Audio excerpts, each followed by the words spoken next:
Preview season's in full swing, baby. We got new Planeswalkers, a new Praetor, loads of new stuff. Perpetual hype! And don't forget this video is brought to you by CoolStuffInc.com, so if you're looking to pick up sealed product or singles, use the code Kenobi at checkout and the link in the description below to help support the show. As I release this video to the YouTubes for you to watch and feast your lovely eyes upon, the official Magic the Gathering new Capenna preview stream has just finished up on the official Magic the Gathering YouTube channel and Twitch. Fuck, I said Twitch. YouTube, please don't suppress this post or video. I've got mouths to feed. Wizards sent out some assets a few days ago and did a presentation behind closed doors to media and to content creators for the upcoming set, Streets of New Capenna, and I was lucky enough to get an invite. I know, right? It surprises me too. I'm quite a harsh critic of Wizards at times, but I do it because I love the game. I do this for the love of the game. This all kicks off spoiler season with previews continuing until the 14th of April. Interestingly, not a single British content creator, not myself or other people in the community, got a preview. The only people who did get a preview in the UK were Metro, which is a newspaper. And they have the gaudiest looking fucking website I've ever seen. There's so much ad space dedicated to Iceland's Kit Kat and Beef Lasagna section that it made me go cross-eyed. Anyway, even Croaky's didn't get one, and he's huge on Twitch, something that the people at Wizards have always seemed to have cared about. And I said Twitch again, didn't I? Fuck. Previews. I don't want to concern myself with all the art variants in this video and where to find them. We had full art lands, golden age, gilded variants of those, etched, skyscraper, art deco, borderless, and extended frames. And whilst I think most of these look cool, and I don't begrudge them existing, I like that they exist, it's just too much to keep up with. In the presentation stream to influencers and media, they did tell us whether you could find each of these things, but I didn't really make note of it and I couldn't be bothered to set it all up in a spreadsheet for you all here. Someone will do that, inevitably. I know that's something that I could do as a service, but fuck that, honestly. It's just too much. I'm tired and I'm old. Elspeth is back. Yes, we last saw her clawing her way out of the underworld to punch Heliod in the dick, and now she's in New Capenna exploring her origins. New Capenna has a history of defending itself from Phyrexian invasion, so this may be where young child Elspeth first ignited her spark before she fucked off to Shards of Alara. Her new card is pretty dope and explores some space that is becoming more and more commonly part of its mechanical identity. She is a 5 mana, 5 loyalty planeswalker on being played. She buffs creatures, and not just yours, by the way, so in Commander you can target other people's political reasons, I guess. She puts a +1/+1 counter on them and a keyword counter too, giving them a mixture of white aligned keywords. It's not the best form of protection, but it's versatile, I guess, and it immediately makes me think she is a little bit on the weaker side. Her -3 looks 7 cards deep into the library and you get to put a permanent of 3 CMC or lower into play. This can be a land, or an artifact, or an enchantment, or even a planeswalker if you find a little baby Gideon. I like that it doesn't need to be a creature, again making this a bit more versatile. It puts a shield counter onto it as well, which is a one-time damage or destruction protection bubble. It's the mechanic of the Bant crime family, and I'll come to that next. Her ultimate is your typical planeswalker fare of winning a game, -7 to put 15 power of flying angels into play. It's big, but ultimately not very flashy. Sure, I guess. She seems cool, and I like the art, and I love this down tick. This is the kind of thing that, oh, I can get behind. You can get a Flicker Wisp off this, a Risen Reef off this, an Eternal Witness off of this, or a land, or whatever. It's good. It's really good. I just think the rest of the card is a little bit on the weak side, but I'm glad to see this mechanical space being explored. In short, she's no Wandering Emperor, and I don't think she'll be as good as some of her earlier, older versions of her that's been in Standard. Next! Meet Falco Spara, the Pact Weaver. He's a motherfucking bird demon in a suit. He's a flampling 3/3 for 4 mana that enters the battlefield with a shield counter on him, which again, like I said, is the mechanic for the Bant-aligned family. Shield counters are removed as a replacement effect for taking damage or being destroyed, as you can see it here on one of the non-rare versions of their mechanic. He allows you to look at the top card of your library and cast spells, but not lands, from the top by removing a counter from a creature you control as an additional cost.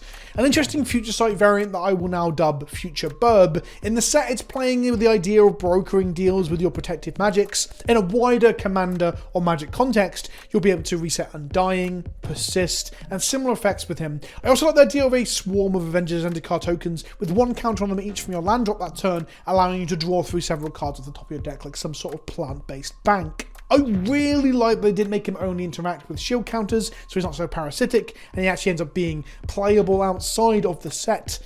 I think this is a really cool design. Next, the other house leader is Zayatora, a giant demon dragon.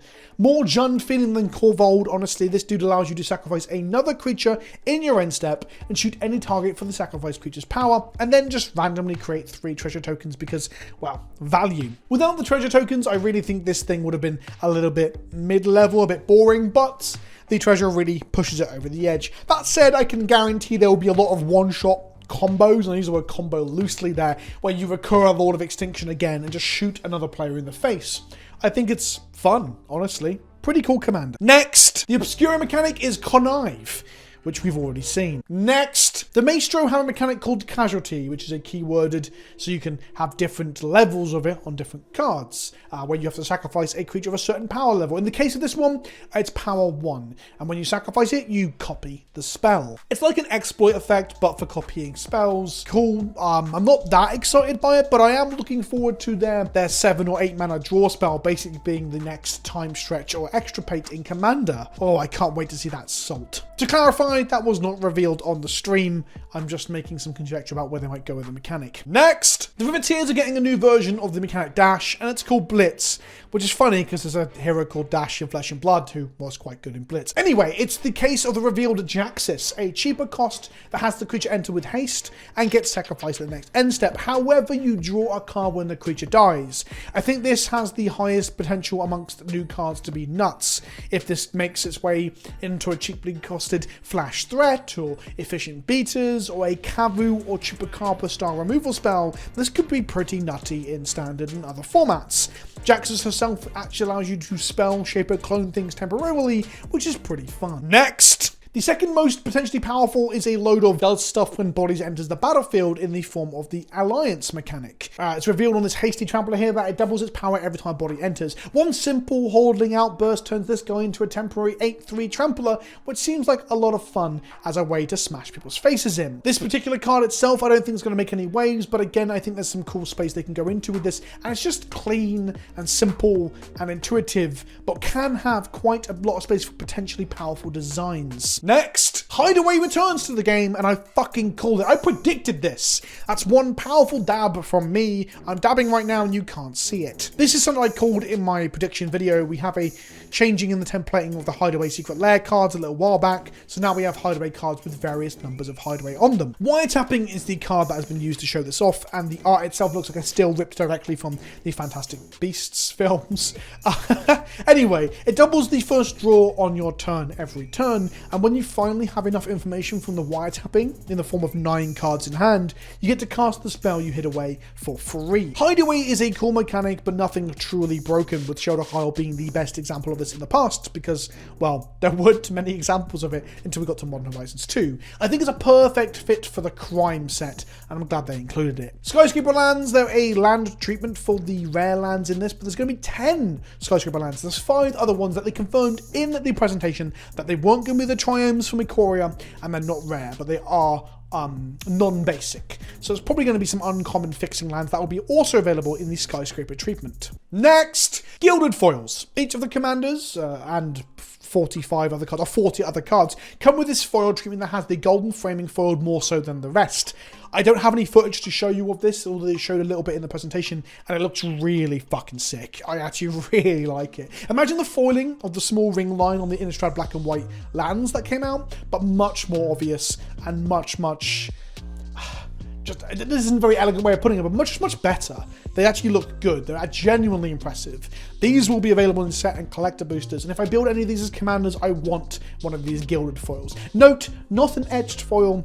That's a whole different thing, and fuck knows what that means in this set. Next, box toppers. New Capenna brings us a one-time unique thing that they might do again in the future, but who the fuck knows, where Gala Greeters, which is a new box topper card that's a soul sister on steroids that can also make you mana and grow itself in a pinch. This card's really fucking good. One of the better cards revealed in my opinion. Each region will have a printed language and art variant of this card that will have influences drawn from local culture. I really like this. I think it's a great way to inject some love into the game for your different territories. However, I do not envy the poor souls listing cards on sale online or buying in stuff at GPs, as yet more and more variants are added with each coming set, making the overall card pool just absolutely obnoxious to manage from a store or seller point of view. I see you, and your pain is valid. Next, the Phyrexians once again make an appearance on another plane, but this time with the human sympathizing Urabrask coming back. Many people thought he was dead, but he is not.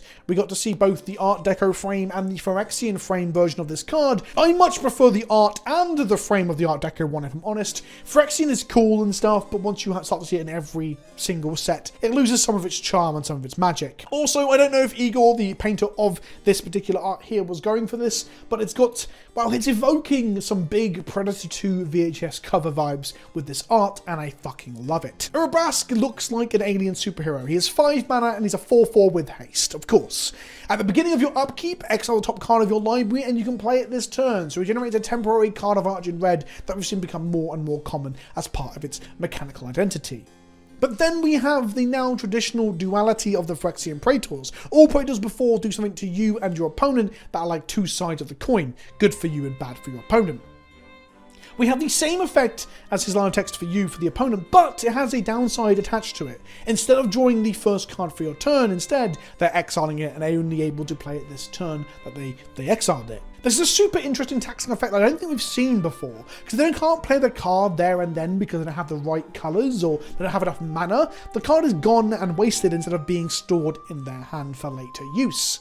I really like this effect. I think it's interesting and brutal in a way that we just haven't seen before. You might see a small amount of play somewhere, but at 5 mana he's a little bit steep for the effect. He's fucking cool though, and likely to upset everyone at a table of Commander. Next! Finally, a fountain filled with Mountain Dew and Dorito dust. It's what I've always wanted. It's the Halo fountain. This set's big, splashy white mythic was shown off. It's a 3 mana artifact that does fancy shit when you untap creatures with it. Its first mode for 1 mana makes a body by untapping a body. Cool, I guess. Its second mode allows you to draw a card by untapping 2 bodies. Fine. Lastly, 5 mana, untap 15 bodies, you win the game. I do like alternative win condition cards, especially if they require you to do interesting things with them. And for the simple cost of 8 mana, 3 for the original thing and 5 for the activation, you just win the game on the spot if you have 15 tapped bodies. So in some ways it's asking you to attack people with like 20 plus tokens and have 15 of them survive. I think it's a fun enough setup that is not too easy to do, especially when part of that 8 mana is going to be 6 white pips. I don't think it will see that much play outside of 100 card multiplayer formats, but I think it's a cool alternative win con card. I'm looking forward to trying it. And that's it. That's the reveals. What do you think? Are you excited? I am. I think I'm liking this set far more than I thought I would. I think the Art Deco thing is a refreshing, different look, especially when we've just come out of Neon Dynasty with Kamigawa into this. It's cool to see magical planes have their own identities that are so different from everywhere else that you kind of know where you are. We saw that missing a little bit with sets like Ikoria and to a lesser extent Kaldheim, because it wasn't that memorable. Do you think the new houses and the new leaders are memorable? Is there any of these cards that you're excited to play with in Commander? Let me know in the comment section below. And smash that like button as well while you're there. Once you finish doing that, why don't you watch this video where I play some Naya Stoneblade in Modern? Yeah, go watch that, leave a comment, and fuck off. The video's over. Ta-ta for now. No, it's done. The video's done.